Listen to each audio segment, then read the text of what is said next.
Si Sean Lester Beltran ay nakilala sa kanyang tapang sa pagharap sa matinding karamdaman na bone cancer. Noong 2021, natuklasan niya na mayroon siyang kanser sa buto na nasa stage 4 na, base sa resulta ng biopsy. Una niyang napansin ang pagkakaroon ng bukol sa kanyang kaliwang balikat, na naging sanhi ng pagsasailalim sa operasyon.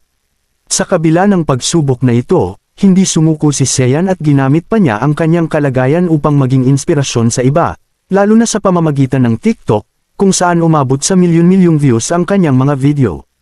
Binuhay niya ang diwa ng pag-asa at determinasyon sa kabila ng kanyang karamdaman.